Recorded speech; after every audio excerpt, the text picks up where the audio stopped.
madugyot at mabaho. Yan ang nadiskubre naming slaughterhouse o katayan ng hayop sa Bacolod City. Paano nakakatakas ang ganitong kondisyon sa mata ng otoridad?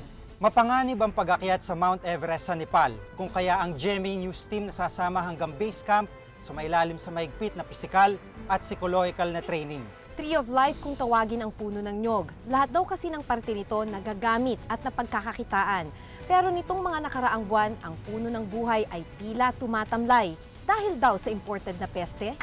Personal naming inalam. Sinaliksik ang bawat anggulo. Bawat detalye, kinumpleto. Ang lahat ng iyan ay nakatala Sa Reporter's Notebook. Sinigang, kaldereta, mechado. Ilan lang yan sa putaheng paborito nating mga Pinoy. Pero sigurado ka bang ligtas at malinis ang pinanggagalingan ng karneng binibili mo?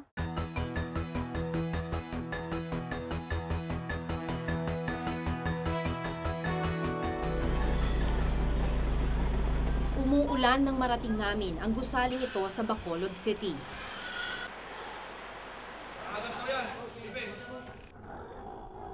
Dito pa lang sa bungad ng slaughterhouse, ibang klaseng amoy na yung sumasalubong sa'yo.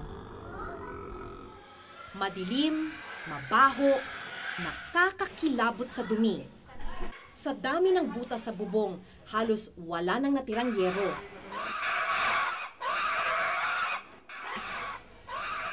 Sa maruming lugar na ito nanggagaling ang mga karning ibinibenta at kinakain ng mga taga-Bacolod. Ito ang slaughterhouse ng syudad.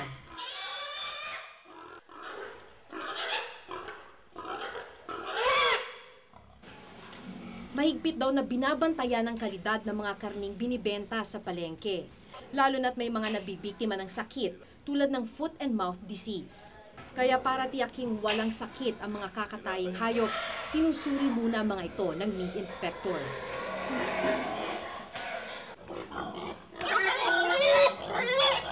Pero kahit anong suri raw, kung marumi naman ang katayan, paraan ng pagkatay, mga matador na kumakatay, madumi pa rin ang karne.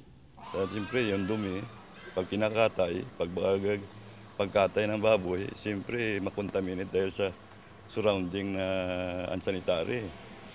Nakapanlulumo raw ang kondisyon ng mga matador. Maski sa health condition ng mga trabahador, unhealthy ito eh. Asardos to eh. Kinulit ko siya ng tanong, ganun ba talaga kagrabe? Sabi niya, hintayin ko ang oras ng katayan para ako na mismo ang makasaksi.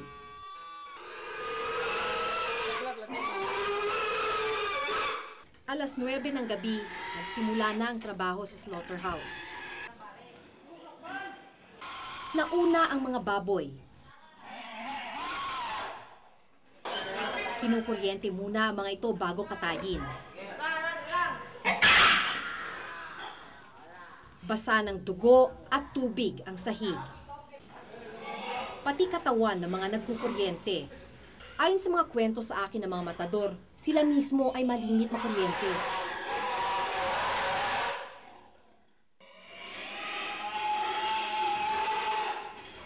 Sa kawa, tinatanggalan ng balahibo ang baboy.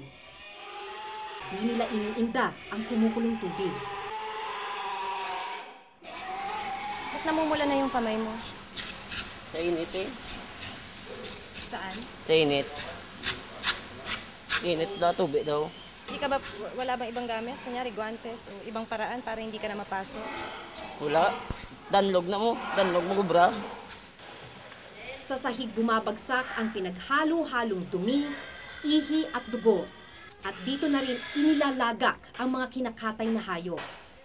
Pero ang mga matador, walang suot kahit man lang mga bota para hindi mahawaan ng anumang sakit ng mga kinakatay na hayop. Humihina na yung tulo ng tubig, hanggat mamaya-maya raw, tuluyan na itong mawawala. Kailangan na nilang lumabas ng slaughterhouse para magsalok ng tubig.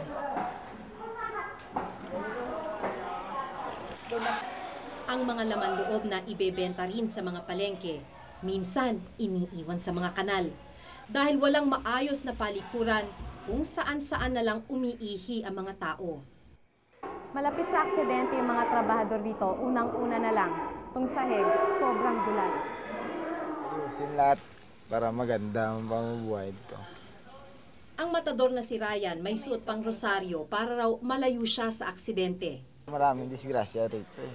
Hindi mo malaman. Madulas ka, ganun. Ganun talaga ang trabaho dito eh. Tinitiis na namin, wala naman magawa eh. Patunay sa pagiging delikado si Mang Nene na ilang beses nang nasugatan.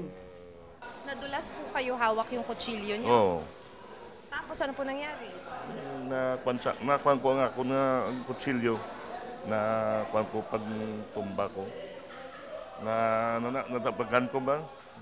Habang nag-uusap nga kami ni Mang Nene, may isang matador na nadulas sa sahig. Oo, tapos na accident.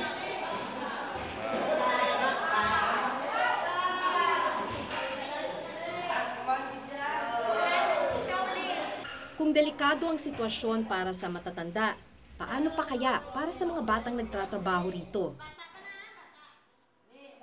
Sino nagturo sa'yo na magkatay? Ako lang. Sino? Ako lang. Paano mo natutunan? Tumitingin ako.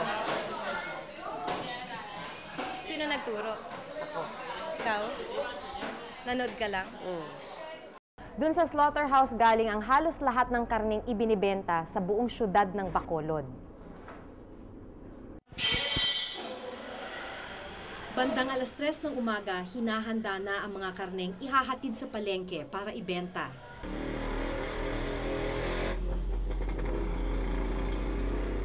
Pero sa aking nakita, tila mahirap sigmurain ang pinanggalingan ng karne at ang malahayop na kondisyon ng mga nagtatrabaho sa bahay katayan.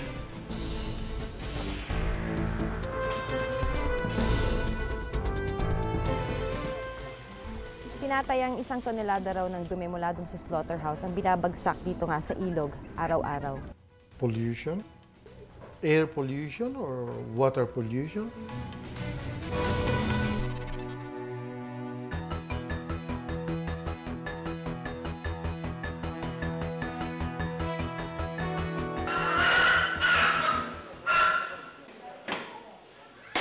Matapos ang magdamagang katayan sa slaughterhouse ng Bacolod,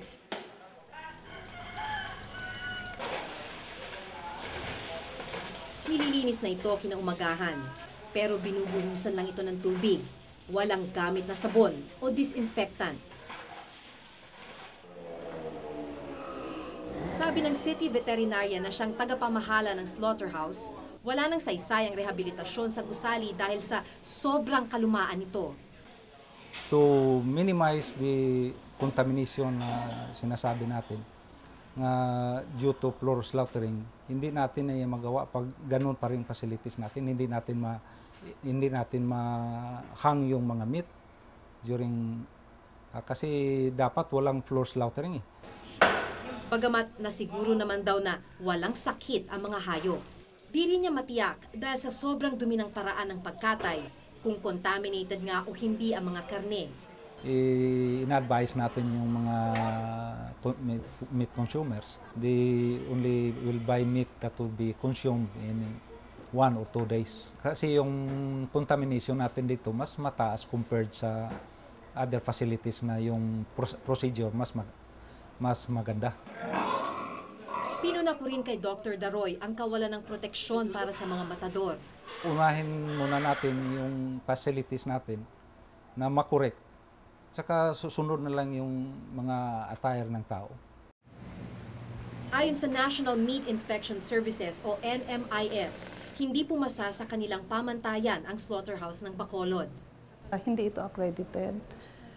Isa ito sa naiiwan na humigit kumulang mga more than 600 slaughterhouses na pagmamay-ari ng local government units na hindi pa nami-meet yung standards na itinalaga ng ating opisina. Lahat ng slaughterhouse sa bansa dapat dumaan sa inspeksyon at maaprubahan ng NMIS. Pero kahit kalunos-lunos ang kalagayan ng ilang slaughterhouse, hindi rin daw inirerekomenda ng ahensya ang pagpapasara sa mga ito. Lalong magkakaroon ng problema dahil magbabahay-bahay yan, Hindi mo na ngayon malalaman, baka ang kakatayin, mga patay na o kaya may mga sakit, no? Para sa lokal na pamahalaan, malapit nang masolusyonan ang problema. Di raw kasi magtatagal ay ililipat ng slaughterhouse sa isang bagong gusali. The bottom line here is that we need to improve the operations of the slaughterhouse. That is the reason why we have to fast-track the operation of the new facility in Handumanan. 19.5 million pesos ang ginastos para ipatayo ang gusaling ito noong 2001. Kailangan pa raw nila ng dagdag na 54 million pesos para ito'y maging operational. Pero tila nabulok na ang gusali sa tinagal ng panahon. Hindi pa man nagagamit, nangangailangan na ito ng pagsasaayos. Jealousy, na rin. Ito, yung taas ko sa kusina.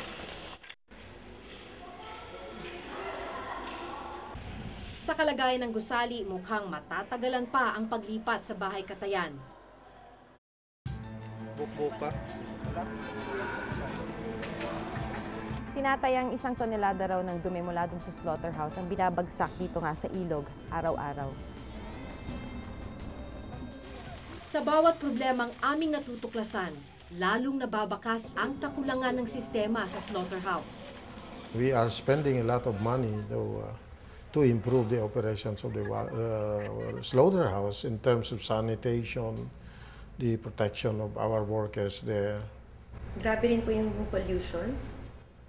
Pollution? Coming from the... Napansin nyo rin po ba yun? Well, air pollution or water pollution? Yung binabagsak po doon sa ilog ng Bacolod?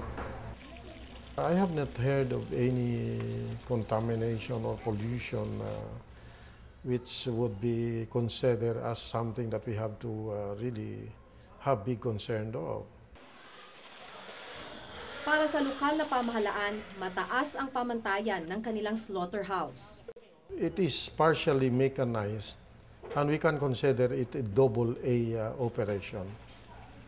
That is the reason why we are now going into a AAA operations, which is definitely an improvement of our present slaughterhouse. Sa lungsod ng Victorias, halos 1 oras na biyahe mula Bacolod, pinasok namin ang isang Single A slaughterhouse. Mas mababang ranggo ang Single A kaysa sa AA na binanggit ng Bacolod City Government. Malinis at partially mechanized na ang slaughterhouse na ito. Wala akong naamoy. Hindi ko mabaho. Mayroon ring mga hook para nakasabit ang karne at di sasayad sa lupa. Ito sana ang pinaka-basic na pamantayan ng isang slaughterhouse, pero tila malayo rito ang kalagayan ng bahay katayan sa Bacolod.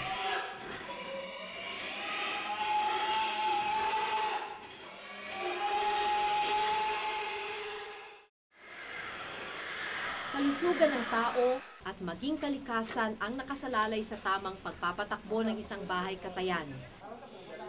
Pero may ilan na lumalabag sa mga reglamento. Sana'y imbes na panindigan ng mga kinauukulan ang maling kalakaran at kalagayan, hanapan na lang ng permanenteng solusyon ang mga problema. Ako si Maki Pulido at ito ang nakatala sa aking Reporter's Notebook.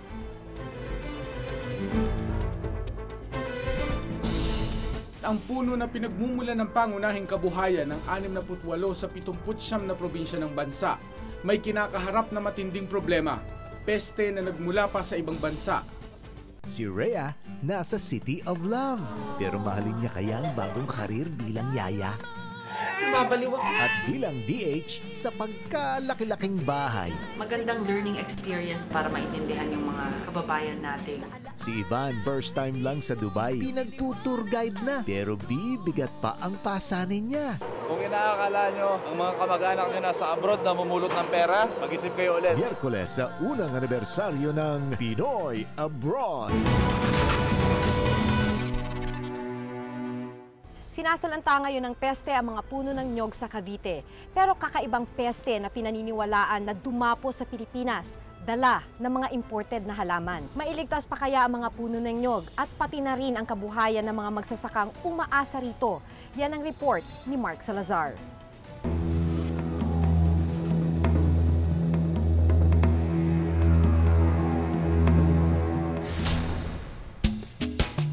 Puno daw ito ng buhay. Hindi na nga yata mabilang ang produktong nagmumula rito. Mula sa pinakamaasim na suka hanggang sa purong langis na nakagagamot daw ng mga sakit. Lahat galing sa puno ng nyog. SI provides the community with the technical. Kamakailan pa nga ay kinilala ang Pilipinas sa buong mundo ng magwagi ang isang produkto ng niyog sa BBC World Challenge. Ang coconut hinangaan at pinangaralan dahil sa husay nitong labanan ng pagguho ng lupa. Demand for geotextiles. Ngunit ang puno na pinagmumulan ng pangunahing kabuhayan ng 68 sa 79 na probinsya ng bansa may kinakaharap na matinding problema. Peste na nagmula pa sa ibang bansa. Dito sa Baywalk, unang namataan noong April 2005 ang Brontispa o mas kilala sa tawag na coconut leaf beetle. Mula rito, kumalat na ito sa mga nyugan sa buong bansa. Ang Brontispa ay pesteng insekto na namumuhay sa pagitan ng mga bagong sibol na dahon ng nyog. Natutuyo ang pinamamahayan ng peste dahilan para hindi na mamunga o posible pang mamatay ang puno. Hindi endemic o likas sa Pilipinas ang Brontispa kaya pinagdududahang nagmula pa ito sa ating mga karatig bansa. Pumunta kami sa Cavite kung saan pinakamatindi raw ang epekto ng Brontispa. Dito namin naabutan si Jaime Gamier, ang Provincial Coconut Development Manager ng lalawigan ng Cavite. Personal siyang naglalagay ng pestisidyo sa mga punong malubha na ang kalagayan. Tapos malagyan ng gamot na insecticide na Aptara, paplagan natin. Ito pang plug kahit na ito yung sanga ng madre cacao o kakawate. Lalagay lang natin sa butas. And then pupupukin. Pupukin lang siya.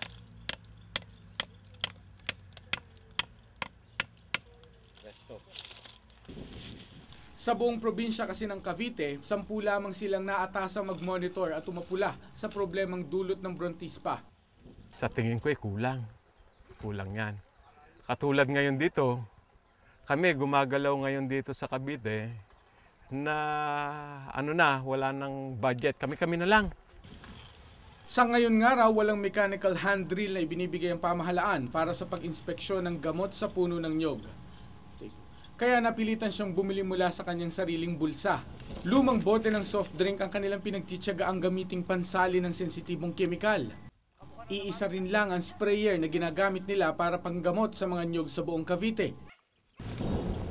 Kaya naman ang dalawin namin ng nyugan ni Mang Bendong, nag-alala siya sa maaaring mangyari kapag napabayaan ang sitwasyon. Sana'y tulungan kami. Tulungan ang magsasaka para maapula yung sakit. Malaking bahagi raw kasi ng kanilang kabuhayan ang nagmumula sa nyog. Hindi kalayuan sa bukid ni Mang Bendong, dapit hapon na ay nangungulekta pa rin siya ng tuba na gagawin niyang suka.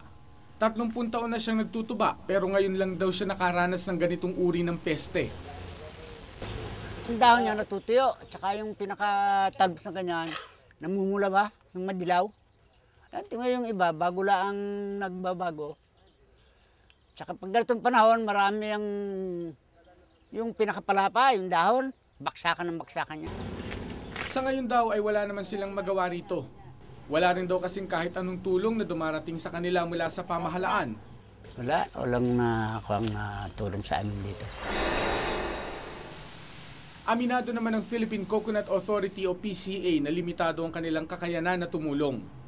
1 milyong piso lang daw ang inilalaang budget ng pamahalaan para resolbahin ang problemang ito. Siguro maglaan ng konti para dyan. Yes. Local government units maglaan din ng konti dyan. Then we will do our share also sa Philippine Coconut Authority. Hindi ito problema ng Philippine Coconut Authority lang. Problema natin lahat sa Pilipinas. Kulang na kulang talaga dahil aabot daw sa 5 milyon ang kakailanganin para sa kemikal na pamuksa sa peste at dagdag labor para sa unang taon pa lamang. Sa ngayon, hindi pa tapos ang pag-aaral na ginagawa ng PCA ukol sa Brontispa. Pero sa loob ng 1 taon nito sa bansa, may mga report na silang natatanggap na umabot na ito mula sa Bicol hanggang sa Samar.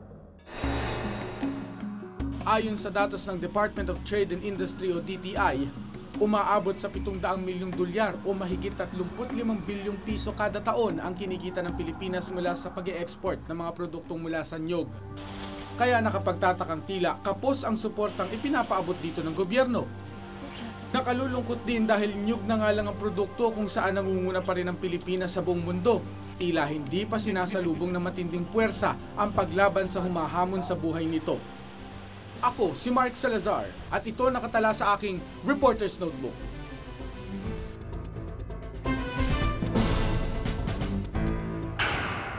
Training na ginagawa namin dito para makapunta sa base camp ng Mount Everest at masundan si Romy Garduse kahit hanggang doon. Saan ka man makarating, may patuloy na susubaybay sa iyong pakikipagsapalaran dahil ang totoong drama ng buhay OFW sa pinagkakatiwalaang survival guide natin sa abroad, 1 taon na at tumitindi pa.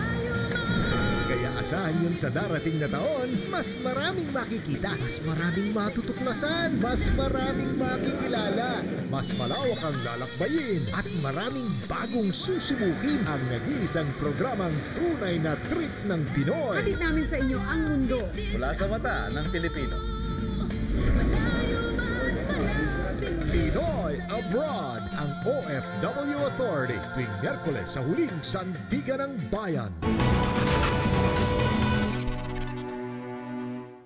Hindi madaling umakyat ng Mount Everest, kung kaya't kailangang sumailalim sa matinding pagsasanay para malagpasan ang pisikal at psikolohikal na pagsubok na kakambal sa pag-akyat dito. Maging ang news team na sasama kay Romy Garduse hanggang sa base camp, sumailalim sa matinding training. Alamin ang training na pinagdaanan ng mga taong magiging saksi sa makasaysayang pag-akyat ng Pinoy sa Mount Everest.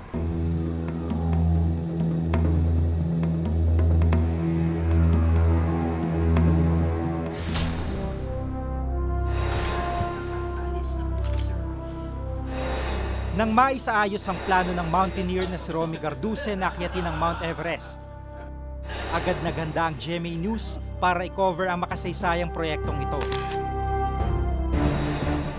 Sasamang GMA Everest team hanggang base camp ng bundok. Bilang bahagi ng paghahanda, sumailalim sa medical exam ang mga reporter at cameramen. Nang matapos ang mga pagsusuri, isa ako sa mga pinalad na mapili para magbalita ng mga pangyayari sa Everest Expedition ni Romy.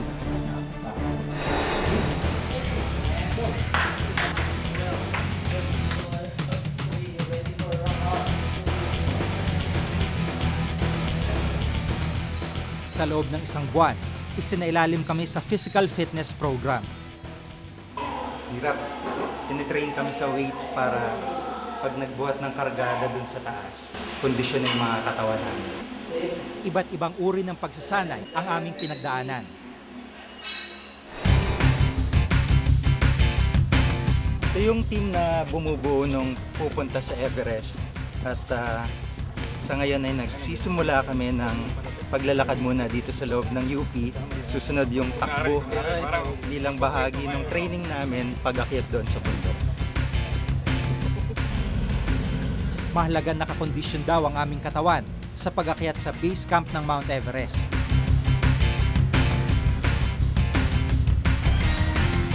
So nakakailang kilometro na tayo. Siguro mga roughly 2 kilometers na tayo ngayon. So nasa 2 kilometro na ngayon, natatakbo namin. At isang ikot pa yung parte ng training na ginagawa namin dito para makapunta sa base camp ng Mount Everest at masundan si Romy Garduse kahit hanggang doon. Importante yan kasi lumalabas sa mga researches na ginawa nila doon sa mga alpinism, mga umaakyat ng Mount Everest na malaki yung demand physically. Hindi lang physical pero pati mental. Kinailangan din naming dumaan sa first aid training. Bukod sa physical training at first aid, sinubaybayan din ang aming kinakain. Nalaman na kailangan naming magdagdag ng timbang para may reserbang laman at lakas na gagamitin ang aming katawan pagdating sa base camp ng Mount Everest. Ang araw-araw naming training naging susi para mas mapalapit sa isa't isa ang GMA Everest team. Ang Ang simpleng pagkakaibigan, naging parang magkakapatid na turingan. Kami ang tututo kay Romy mula sa base camp ng Mount Everest. Sa pagitan ng mga bansang Nepal at Tibet, matatagpuan ang tinaguriang pinakamataas na bundok sa buong mundo, ang Mount Everest. Sa taas nitong umabot sa halos 30,000 talampakan, 2 ulit na mas mataas ito sa Mount Apo sa Mindanao. Kaya pangarap ng halos bawat mountaineer ang makaapak sa tuktok nito.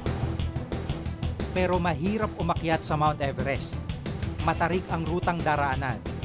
Marami nang naligaw o nawala dahil sa mga snowstorm na bigla na lang dumarating sa daan paakyat ng bundok.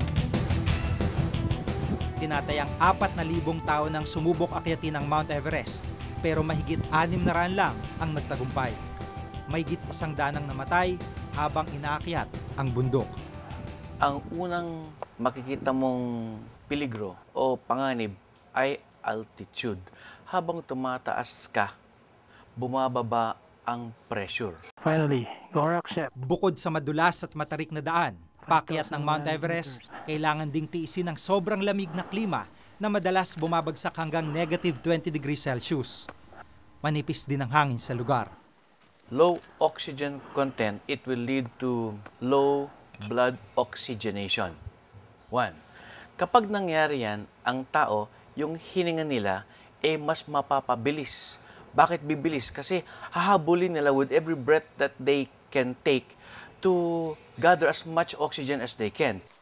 Kaya matindi ang paghahanda bago akyatin ang Mount Everest. Si Romy Garduce, halos di na mabilang ang naakyat na bundok. Lahat bilang paghahanda sa kanyang Mount Everest expedition. Bukod sa mapanganib na kapaligiran sa bundok, iba't ibang sakit rin ang posibleng kaharapin ng mga nagtatakang umakyat sa Everest. Matapos ang ilang linggong paghahanda, tumulak na kami papuntang Nepal nitong Sabado. Lalabas ko muna ha. Mahigit 1 buwang mamamalagi ang GMA Team Everest doon para sa paghatid ng balita kaugnay ng inaabangang Mount Everest Expedition. Ito na yung bagahe namin papuntang Nepal. At mula dito sa Maynila, biyahe muna kami puntang Bangkok, tapos Bangkok to Nepal.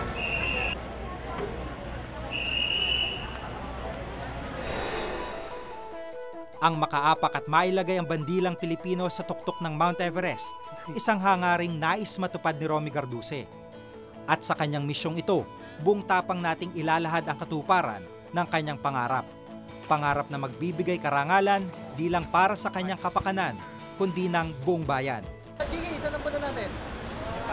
Ako si Gigi Manikad at ito ang nakatala sa aking Reporter's Notebook.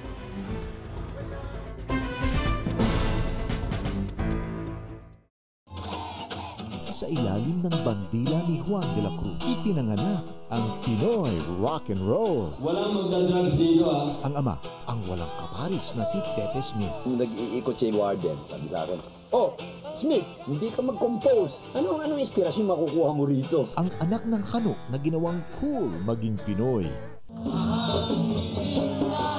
Ang himig ng kanyang buhay, sabayan natin ngayong Lunes sa Eyewitness. Kung may nais kayong ipasiyasat na isyo balita, maaari kang tumawag sa aming numerong 928-7021, local 1424. Maaari rin po kayo mag-email sa amin sa reportersnotebook@gmanetwork.com. Para sa malalimang pagtingin sa mga issue at balita, samahan niyo kami muli sa susunod na Martes. Ako si Maki Pulido. Ako si Gigi Manikad. At ito ang Reporter's Notebook.